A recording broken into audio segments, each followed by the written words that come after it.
عظیم سیارے اور یہ عظیم جو گیلیکسیز ہیں، ان کی اصل حقیقت کس قدر باریک معاملہ ہے، ان کا کس قدر قات میں سے کوئی بھی اللہ کے علم میں سے کسی شے کا احاطہ نہیں کر سکتا سوائے اس کے جو اب لاٹھی کو تیزی سے ایک دائرے میں حرکت دے، دیکھنے والوں کو ایک آتشین دائرہ نظر آئے گا۔ یہ کہنا کیا معلوم تھا کیا نہیں تھا، یہ آپ اپنے حدود سے تجاوز کر رہے ہیں۔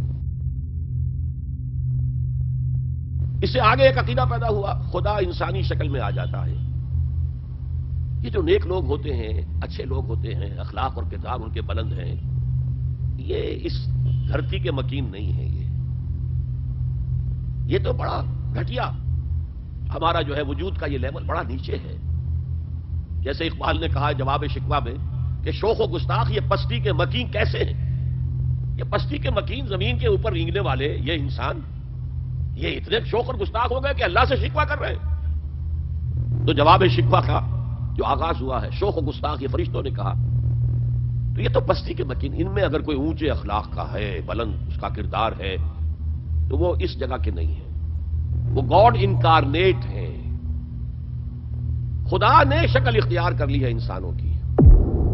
یہ بھی بدترین شرک ہے، یہ ہوا انڈیویجول لیول پر۔ چنانچہ آپ کو معلوم ہونا چاہیے عیسائیت میں بھی پہلے عقیدہ تھا کہ حضرت مسیح گاڈ انکارنیٹ ہے، خدا کا ظہور ہے، خدا کی شکل ہے۔ بعد میں پھر تثلیث کا عقیدہ وجود میں آیا، اور پہلی تثلیث مختلف تھی موجودہ تثلیث سے۔ پہلی تثلیث تھی باپ، God as father, God as mother, حضرت مریم کو شامل کرتے تھے، اور پھر گاڈ ایز سن، حضرت مسیح، تین۔ اور اس کے بعد حضرت مریم کو وہاں سے بے دخل کر کے یہ ہولی گھوسٹ، جبریل امین، ان کو شامل کیا۔ تو یہ فلسفیانہ مذاہب کے شرک ہیں کہ جو دنیا میں پیدا ہوئے ہیں، اور یہ شکلیں ہیں کہ جو شرک فی ذات کی ہیں، جو بدترین شرک ہے، جو اللہ کے غضب کو بھڑکانے والا شرک ہے، اور یوں سمجھیے کہ اریاں ترین شرک ہے یہ شرک فی العقیدہ کی بدترین صورت ہے۔ اسی کی نفی کی ہے اللہ نے بہت جامعیت کے ساتھ 4 آیتوں کی ایک صورت میں، جس کو حضور نے کہا کہ سنو سے قرآن کے مساوی ہے، تہائی قرآن کے برابر ہے۔ سورہ اخلاص، قل هو اللہ احد اللہ الصمد لم یلد ولم یولد ولم یکن له کفوا احد۔ کہہ دو، اعلان کر دو اے محمد صلی اللہ علیہ وسلم، اللہ اکیلا ہے، احد، اللہ ایک نہیں، ایک تو واحد سے کا ترجمہ ہوگا، اللہ واحد، احد، اکیلا، تنہا، کوئی اس کا ساجی نہیں ہے۔ اللہ الصمد، صمد اس کو کہتے ہیں کہ جس کا کوئی سہارا لیا جائے، جس کے سہارے سے کوئی چیز قائم ہو۔ اللہ قائم بالذات ہے، اپنی ذات سے قائم ہے، پوری کائنات اس نے تھامی ہوئی ہے، وہ چلا رہا ہے۔ آسمانوں اور زمینوں کو اس نے تھاما ہوا، انزالدا، کہیں اپنی جگہ سے ہٹ نہ جائے۔ آپ کو معلوم ہے کہ یہ عظیم سیارے اور یہ عظیم جو گیلیکسیز ہیں، ان کی اصل حقیقت کس قدر باریک معاملہ ہے، ان کا کس قدر باریک، لو سانس بھی آہستہ کہ نازک ہے بہت کام، آفاق کی اس کارگہ شیشہ گری کا۔ ان کے درمیان جو فاصلے ہیں، ان کی باہمی کشش ہے، اس کو ایک کشش ادھر سے کھینچ رہی ہے، ایک کشش ادھر سے کھینچ رہی ہے، تو یہ اپنی جگہ پر قائم ہے۔ اگر ادھر کی کشش ذرا سی بڑھ جائے وہ کھینچ لے گی، اور وہ ٹکرا جائیں گے اور کائنات درہم برہم ہو جائے گا۔ یہ تو توازن ہے، اسی کو کہا سورہ رحمان میں ووضع المیزان۔ لوگوں نے سمجھا میزان سے مراد یہ زمین کی جو میزان جس میں ہم تولتے نہیں، والسماء رفعها ووضع المیزان، یہ سما سے متعلق ہے، کاسمک بیلنس ہے جس کی وجہ پر یہ کائنات قائم، کاسمک بیلنس۔ بہرحال اللہ ہی ہے جو قائم بالذات ہے، اور باقی سب اس کے سہارے قائم ہیں۔ لم یلد ولم یولد، نہ اس نے کسی کو جنا، نہ وہ جنا گیا، نہ کوئی اس کے ماں باپ ہے، اور نہ کوئی اس کی جورو ہے، نہ اس کی کوئی اولاد ہے۔ ولم یکن لہ کفوا احد، اور کوئی اس کا ہمسر ہم پلہ نہیں ہے، اس لیے کہ اولاد تو ہم پلہ ہوئی نا۔ میں نے آپ کو بتا دیا ہے، برہمن کا بیٹا تو برہمن ہی ہوگا، راجپوت کا بیٹا راجپوت ہوگا، سید زادہ سیدی ہوگا نا۔ تو یہ اصل میں شرک فی الذات کی نفی پر یہ سورہ مبارک کا اتنی جامع ہے کہ اسے حضور صلی اللہ علیہ وسلم نے سنو سے قرآن، تہائی قرآن کے مساوی ہے۔ اس لیے کہ ہمارے ایمانیات ثلاثہ ہی ہیں نا، 3 ایمانیات ہیں، ایمان باللہ توحید کے ساتھ، ایمان بالمعاد آخرت، ایمان بالرسالت، اور توحید کے موضوع پر یہ جامع ترین صورت ہے، تو قرآن کا ایک تہائی ہو گئی۔ اب آئیے دوسری قسم کا شرک، شرک فی الصفات۔ یہ ایسا باریک مسئلہ ہے کہ اس میں ادھر سے ادھر پھسل جانا یہ بہت اس کا امکان ہے۔ ہم بھی موجود، کائنات بھی موجود، یہ شرک فی الوجود ہو گیا. دو وجود ہو گئے.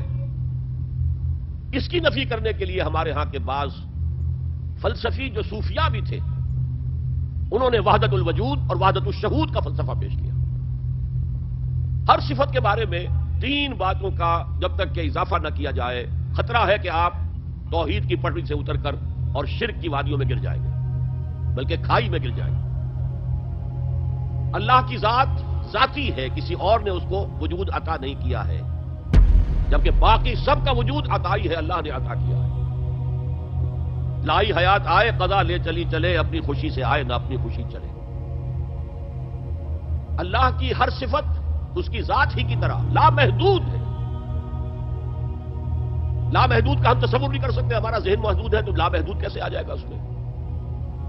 اس لیے صفات کے بارے میں ہمارے پاس ایک لفظ ہے صرف عربی زبان کا جس میں ہم پناہ لے لیتے ہیں، وہ علی کل شیء قدیر، وہ ہر شے پر قادر ہے. باقی کتنا قادر ہے، اس کی قدرت کتنی ہے، یہ ہماری سمجھ میں آنے والی بات نہیں ہے. ہمارے پاس تو وہ ترازو ہے جو سونار کی ہوتی ہے، اس میں آپ تولے ماشے تول لیجئے، ٹنوں وزن تو آپ نہیں تول سکتے.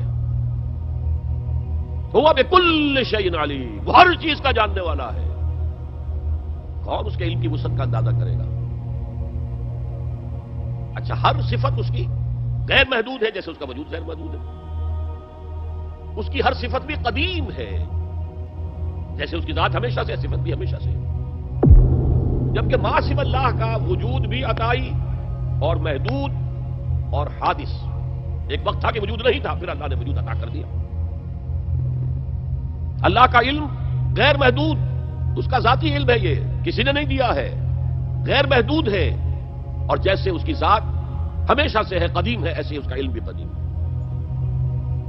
تو آپ اسی لفظ علم کو استعمال کریں گے اللہ کے لیے تو یہ تین چیزیں ایڈیشنل اس کی ذہن میں رہنی چاہیے، جو رہتی نہیں ہے. اور انسانوں میں سے کسی کا بھی ہو، فرشتوں کا بھی ہو، سبحانک لا علم لنا الا ما علمتنا، صاحب کہہ دیا تھا کہ نہیں. اور ابھی آپ نے آیت الکرسی کا ترجمہ سنا ہے، لا یحیطون بشیء من علمہ الا بما شاء. مخلوقات میں سے کوئی بھی اللہ کے علم میں سے کسی شے کا احاطہ نہیں کر سکتا سوائے اس کے جو اللہ چاہے. اس نے جس کو چاہا جتنا چاہا علم دے دیا. یہ صفات، اور صفات میں نوٹ کیجئے 6 صفات، ویسے تو اللہ کے 99 نام ہیں، but if you boil them down, اگر ان کا آپ نکالیں نچوڑ تو وہ 6 صفات ہیں جن کو مانا جاتا ہے ام الصفات، بنیادی صفات. نمبر 1 وجود، نمبر 2 حیات، نمبر 3 علم، نمبر 4 قدرت، نمبر 5 ارادہ، نمبر 6 کلام. متکلم ہے، کلام ہے اس کا. فعال لما یرید ہے، ارادہ کرتا ہے، جس چیز کا ارادہ کر لے کر گزرتا ہے. الحی ہے. تو وجود، حیات، علم، قدرت، ارادہ، کلام. اب وجود کا مسئلہ ہے. اللہ بھی موجود، کائنات بھی موجود، یہ اشتراک ہو گیا. ان کے درمیان کیا رشتہ ہے؟ توحید وجود ہوئی جس کو کہا شاہ ولی اللہ دہلوی نے، اور مجدد الفسانی رحمت اللہ علیہ نے جسے وحدت الشہود قرار دیا. انہوں نے کہا یہ کائنات حقیقی نہیں ہے، حقیقی وجود صرف ایک ہے، وہ اللہ کا ہے. یہ توحید وجود ہی ہے. یہ اعتباری وجود ہے. جیسے دعا استخارہ میں ہم کہتے ہیں فَإِنَّكَ تَعْلَمُ وَلَا أَعْلَمُ وَتَقْدِرُ وَلَا أَقْدِرُ. اللہ تو جانتا ہے سب کچھ، ہم کچھ بھی نہیں جانتے. تو کیا کچھ بھی نہیں جانتے؟ کچھ تو جانتے ہیں نا. لیکن اللہ کے علم کے مقابلے میں ہمارا علم 0 کے درجے میں ہے، نہ ہونے کے درجے میں. پھر یہ کہ اسی کا دیا ہوا علم ہے. قدرت ہمیں بھی اللہ نے کچھ نہ کچھ قدرت دی ہے، اس سے اعمال ہم کرتے ہیں. اللہ کی قدرت کے مقابلے میں ہماری قدرت 0 ہے، اللہ کے وجود کے مقابلے میں ہماری وجود 0 ہے. جس کے لیے مختلف مثالیں دی شیخ احمد سرہندی رحمت اللہ علیہ نے، کہ آپ ایک لاٹھی لے لیں، لاٹھی کے سرے پر کپڑا باندھیں، مٹی کا تیل ڈال دیں، آگ لگا دیں. ایک شعلہ جوالا، شعلہ آپ کے ہاتھ میں آ گیا. اب لاٹھی کو تیزی سے ایک دائرے میں حرکت دیں. دیکھنے والوں کو ایک آتشی دائرہ نظر آئے گا، وہ آگ کا دائرہ نظر آئے گا کہ نہیں؟ جبکہ آپ جانتے ہیں کہ آگ کا کوئی دائرہ ہے ہی نہیں، وہ تو ایک شعلہ ہے صرف. تو یہ کائنات کیا ہے؟ کل ما فی الکون وہم او خیال اور وقوس فی البرایا اور ظلال. اس کائنات میں جو کچھ ہے یا ہمارا وہم ہے یا ہمارا خیال ہے، یا جیسے آئینے کے اندر تصویر نظر آ جاتی ہے. آپ کو معلوم ہے آپ آئینے کے سامنے کھڑے ہیں، آئینے کے پیچھے تو کوئی نہیں ہے، آپ نظر آ رہے ہیں پیچھے. یا ظلال ہیں، سائے ہیں، درخت کا سایہ زمین پر پڑ رہا ہے. بہرحال اس طریقے سے، اگرچہ میں اب تفصیل میں نہیں جانا چاہتا اتنے بڑے مجمع میں، اس لیے کہ یہ بڑے مشکل، بہت مشکل مسائل میں سے فلسفہ وجود، یہ میٹا فزکس کے مشکل ترین مسائل میں سے، فلسفے کا مسئلہ ہے، یہ مذہب کا مسئلہ ہے ہی نہیں، دین کا مسئلہ ہے ہی نہیں، لیکن یہ وہی ہے کہ وجود حقیقی صرف اللہ کا ہے، ہمارا وجود اعتباری ہے، ریلیٹو ہے، اس کی کوئی حیثیت ہی نہیں۔ اسی طرح اب علم غیب کا جو جھگڑا ہمارے یہاں چلتا ہے، علم غیب ہے یا نہیں ہے، اس میں ایک جماعت نے علم غیب کی تعریف جو ہے وہ اپنی طرف سے ایسی کر لی ہے جس کی روح سے علم غیب کی نفی مطلقاً کرنی پڑے گی۔ علم غیب وہ ہے جو اللہ کے بتائے بغیر کسی کو حاصل ہو، تو پھر تو علم غیب کی مطلق نفی ہوگی، اللہ کے بتائے بغیر تو کوئی علم کسی کو حاصل ہو ہی نہیں سکتا۔ یہ اصل میں ڈیفینیشن کی بات ہے، ڈیفینیشن غلط کر دی ہے آپ نے۔ غیب کسے کہتے ہیں؟ غیب جو ہماری نگاہوں سے اوجھل ہے۔ فرشتے تو موجود ہیں میرے سامنے، کرامن کاتبین ہیں، نظر نہیں آتے، ہماری نگاہوں سے اوجھل ہے۔ اللہ تعالیٰ بتاتا ہے تمہارے آگے پیچھے حفاظت والے جو ہے فرشتے چلتے ہیں۔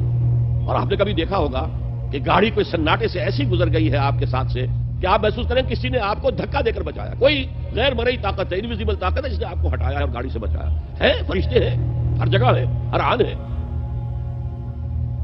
تو اس اعتبار سے غیب ہے، فرشتہ ہم نہیں دیکھ سکتے۔ حضور نے جبرائیل کو ان کی اصل شکل میں صرف 2 مرتبہ دیکھا ہے۔ ایک مرتبہ غار حرا سے اترتے ہوئے آپ نے دیکھا، آواز آئی یا محمد، یہ چوتھی وحی جو ہے اس سے پہلے واقعہ پیش آیا۔ آپ نے دیکھا سامنے آگے پیچھے دائیں بائیں کوئی نہیں ہے، تو تھوڑا سا خوف سا احساس ہوا، آگے بڑھے، پھر یا محمد، پھر آپ نے دیکھا دائیں بائیں آگے پیچھے کوئی نہیں ہے، پھر آواز آئی یا محمد۔ اب نگاہ اٹھا کر دیکھا تو جبرائیل پورے افق پر چھائے ہوئے، وَهُوَ بِالْأُفُقِ الْأَعْلَى فَدَنَا فَتَدَلَّى فَكَانَ قَابَ قَوْسَيْنِ أَوْ أَدْنَىٰ فَأَوْحَىٰ إِلَىٰ عَبْدِهِ مَا أَوْحَىٰ۔ ایک اس موقع پر جبرائیل کو ان کی اصل ملکی شکل میں دیکھا ہے، اور ایک شب معراج میں دیکھا ہے ملکی شکل کے اندر۔ تو باقی تو ہر دفعہ حضرت جبرائیل یا تو وہی ہے تو اس میں جبریل فرشتہ نظر نہیں آ رہا، وہ تو روح الامین، روح محمدی پر نزول کر رہا ہے، نازل کر رہا ہے قرآن۔ ان آنکھوں کا اس میں کوئی دخل ہے ہی نہیں، ان کانوں کا اس میں کوئی دخل نہیں۔ شاید میں نے آپ کو شعر بھی سنایا تھا جگر کا، جو میں حیران ہوا کرتا ہوں کہ کس عالم میں ہوں گے اس وقت جگر جبکہ انہوں نے یہ شعر کہہ دیا۔ واقعہ یہ ہے کہ وہ بہت شراب پینے والے تھے، لیکن جب شراب سے توبہ کی ہے انہوں نے تو پھر جو شاعری انہوں نے کی ہے وہ بڑی پاکیزہ شاعری ہے۔ اسی میں ہے یہ شعر، نغمہ وہی ہے نغمہ کہ جس کو روح سنے اور روح سنائے، وہ نغمہ قرآن روح الامین نے سنایا، روح محمدی نے سنا صلی اللہ علیہ وسلم علیہ الصلوۃ والسلام۔ یہ نظم بڑی عجیب ہے، جہل خرد نے دنیا دکھائے۔ جہل خرد انسان کے عقل کی جاہلیت، جدید فلسفے، جدید نظریہ، ویسے تو سمجھا ریشنلائزیشن ہے، ریشنلزم ہے، عقلیت ہے جہالت۔ جہل خرد نے دن یہ دکھائے، گھٹ گئے انسان بڑھ گئے سائے۔ اسی میں یہ شعر ہے، نغمہ وہی ہے نغمہ کہ جس کو روح سنے اور روح سنائے۔ بہرحال حضور نے جبرائیل کو اصلی شکل میں بھی دیکھا ہے، وہ غیب میں ہے یا نہیں ہے؟ شب معراج میں آپ نے کیا نہیں دیکھا؟ جہنم کو دیکھ لیا، جنت کی سیر کر لی۔ یہ غیب ہے ہمارے لیے۔ تو جو چیزیں ہمارے لیے غیب ہے، میں اس سے پہلے ایک گفتگو میں کہہ چکا ہوں کہ اللہ کے لیے تو غیب کا سوال ہی نہیں۔ وہ جب کہتا ہے عالم الغیب والشہادہ، وہ ہمارے اعتبار سے کہتا ہے جو چیزیں تمہارے لیے غیب ہے اللہ ان کا بھی جاننے والا ہے، اور جو تمہارے لیے جو موجود ہیں سامنے جنہیں تم دیکھ سکتے ہو، چاہے ان کو دیکھنے کے لیے تم نے ٹیلیسکوپ ایجاد کر لی ہے تو اس سے تمہاری آنکھ کی صلاحیت بڑھ گئی، اگر مائکروسکوپ ایجاد کر لی ہے تو اس سے بھی تمہاری آنکھ کی صلاحیت بڑھ گئی ایک اعتبار سے۔ بہرحال ہے یہ تمہارے اپنے حواس خمسہ۔ تمہارا علم تو وہی تک رہے گا جو امور ان حواس خمسہ کی گرفت میں آ سکیں، ان سے جو ماورا ہیں، جس کو آپ کہتے ہیں ماورا الطبعیات، فزیکل ورلڈ سے ماورا، جس کو میں نے اپنی گفتگو میں کہا تھا عالم امر ایک عالم خلق ہے۔ ہماری ساری سائنس، ہمارا سارا مطالعہ، ہماری ساری علم جو ہے وہ عالم خلق سے متعلق ہے، عالم امر سے کوئی تعلق ہی نہیں۔ عالم امر سے تعلق رکھنے والے فرشتے ہیں اور انسان کی روح ہے، یسألونک عن الروح قل الروح من امر ربی۔ اور عالم امر کے اندر یہ چیزیں، واقعات، تخلیق اس طور سے ہوتی ہے کہ اس میں صرف کن، صرف یہ کہا جاتا ہو جاتا، ٹائم ایلیمنٹ کوئی نہیں ہے۔ انما امرہ اذا اراد شیئا ان یقول له کن فیکون۔ ایسا ہی کوئی بڑا کن تھا جسے سائنسدان وہاں تک پہنچ گئے ہیں، دی بگ بینگ، کوئی بہت بڑا کن تھا اللہ کا جس سے کہ اس عالم خلق کا آغاز ہوا ہے۔ اس پری بگ بینگ ایرا کو وہ نہیں جانتے، وہ بالکل دوسرا دور تھا۔ بہرحال یہ میرا اس وقت کا موضوع نہیں ہے۔ تو تو یقیناً اللہ تعالیٰ اپنے اس غیب کا کچھ حصہ انبیاء کو دیتا ہے تو وہ نبی بنتے ہیں نا، ورنہ عام انسان اور نبی میں کیا فرق ہوا؟ ہمارا علم بالحواس ہے، علم بالعقل ہے، اگر یہی دو ہیں محمد کے پاس بھی صلی اللہ علیہ وسلم، تو پھر کیا فرق ہوا میرے اور ان کے علم میں؟ معاذ اللہ ثم معاذ اللہ ثم معاذ اللہ۔ سورہ جن میں فرمایا لا یظہر علی غیبہ الا من ارتضی من رسول فإنہ یسلک من بین یدیہ ومن خلفہ رصدا، وہ اپنے غیب کے اوپر مطلع نہیں کرتا کسی کو بھی سوائے رسولوں کے، جن میں سے رسولوں کو جتنا چاہے دے۔ کذالک نری ابراہیم ملکوت السماوات والارض، اسی طرح ہم ابراہیم کو دکھاتے رہے آسمانوں اور زمین کے ملکوت کی سیر کرائی۔ نبی یقیناً عالم غیب کے علم میں سے کچھ حصہ پاتا ہے، تبھی تو نبی بنتا ہے، ورنہ نبی ہونے کا کیا سوال؟ باقی یہ کہ میں نے جیسا کہ پہلے بھی کسی تقریر میں عرض کیا ہے، میں ابھی طالب علم تھا 19-20 برس کی عمر، تو میں نے ایک بہت بڑے عالم دین بریلوی مکتب فکر جو ہمارے ہاں مشہور ہے، مولانا منظور احمد شاہ صاحب منٹگمری، جو اب سائیوال کہلاتا ہے، اس زمانے میں منٹگمری کہلاتا تھا، میں ان کے پاس گیا علم غیب کے مسئلے میں کہ آپ کا موقف کیا ہے؟ انہوں نے اپنی کتابیں لا کر دکھائیں، اپنے اسلاف کی تصانیف دکھائیں کہ دیکھیے ہم حضور کے علم کے بارے میں 3 باتیں مانتے ہیں۔ حضور کا علم ذاتی نہیں ہے، عطائی ہے، اللہ کا دیا ہوا ہے۔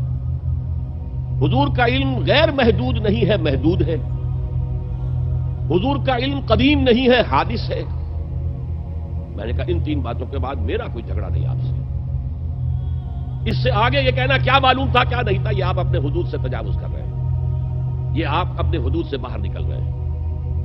اب رب نے اپنے بندے کو کیا کیا علم دیا ہے وہ جانے، ہم نہیں ناپ سکتے، ہم تو محجوب ہیں، پردے میں ہیں، اوٹ میں ہیں، عالم غیب میں ہمارا گزر ہی نہیں ہے۔